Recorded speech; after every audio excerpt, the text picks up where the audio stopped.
അതേസമയം ഈഡി റെയ്ഡിൽ പിന്തുണ നൽകാതെ CPI കൈയൊഴിഞ്ഞതോടെ പ്രതിരോധത്തിലായിരിക്കുകയാണ് CPIM. ഇടതുപക്ഷ രാഷ്ട്രീയം വേറെ, ബിസിനസ് വേറെ എന്നാണ് CPIയുടെ നിലപാട്.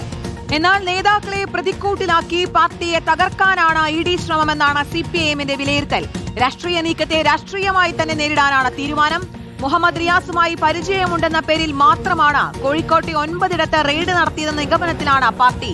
റോഷിപാലുണ്ട് വിശദാംശങ്ങളുമായി. Roshipal, good morning. ഇന്നലെ ബിനോയ് വിശ്വം പറയുന്നുണ്ടായിരുന്നു CPIക്ക് ഒരു പങ്കുമില്ല, ഇതിൽ രാഷ്ട്രീയം വേറെ ബിസിനസ് വേറെ എന്നുള്ള കൃത്യമായ നിലപാട് ഈ വിഷയത്തിൽ CPI മുന്നോട്ട് വെച്ചിരിക്കുന്നു. അതേസമയം ഇതിനെ രാഷ്ട്രീയമായും നിയമപരമായും നേരിടാൻ ഒരുങ്ങുകയാണ് CPIM. എങ്ങനെയാണ് CPIM ഈ വിഷയത്തെ പ്രതിരോധിക്കുക?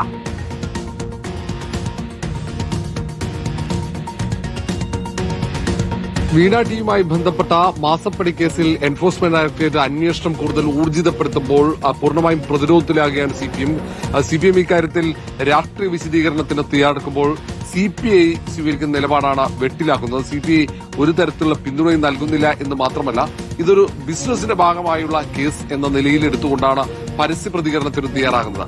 അവിടെയാണ് CPM പൂർണ്ണമായും പ്രതിരോധത്തിലാകുന്നത്. CPIMനെ കൈവിടുകയാണ്. അതേസമയം മുഹമ്മദ് റിയാസിന്റെ സുഹൃത്തുക്കളെ അടക്കം വീടുകൾ പരിശോധന നടത്തിയ സാഹചര്യത്തിൽ കൂടി രാഷ്ട്രീയ വിശദീകരണത്തിനൊപ്പം നിയമ പിന്തുണയും നൽകിക്കൊണ്ട് പൂർണ്ണമായും ജനങ്ങളിലേക്ക് ഇറങ്ങി ഒരു രാഷ്ട്രീയ ചട്ടുകമായി എൻഫോഴ്സ്മെന്റ് ഡയറക്ടറേറ്റ് മാറുന്നു എന്ന പ്രചാരണം ശക്തിപ്പെടുത്താൻ തന്നെയാണ് CPMന്റെ തീരുമാനവും. ആ തരത്തിൽ തന്നെയായിരിക്കും വരും ദിവസങ്ങളിൽ CPM നേതൃത്വം പ്രചാരണം നടത്തുന്നത്. കാരണം മുഹമ്മദ് റിയാസുമായുള്ള ബന്ധത്തിന്റെ പേരിൽ മാത്രമാണ് നിഖിൽ ഉൾപ്പെടെയുള്ള CPM നേതാക്കളുടെ വീടുകളിലും അവരുടെ സ്ഥാപനങ്ങളിലും പരിശോധനയ്ക്ക് എൻഫോഴ്സ്മെന്റ് ഡയറക്ടറേറ്റ് തയ്യാറായത് എന്നുകൂടി CPM നേതൃത്വം വിലയിരുത്തുന്നുണ്ട്. ആ സാഹചര്യത്തിൽ കൂടിയാണ് ആ നിലയിലേക്ക് പ്രചാരണം ശക്തിപ്പെടുത്താനുള്ള തീരുമാനം. പക്ഷേ CPI പരസ്യമായി സ്വീകരിക്കുന്ന നിലപാടാണ് ഏറ്റവും പ്രതിസന്ധിയിലാക്കുന്നത്. ഒരുപക്ഷെ CPI നേതൃത്വവുമായി ആശയവിനിമയം നടത്താനുള്ള സാധ്യതയുണ്ട്. കാരണം ഇനിയുമേറെ പരിശോധനകളും നടത്താൻ സാധ്യതയുണ്ട്.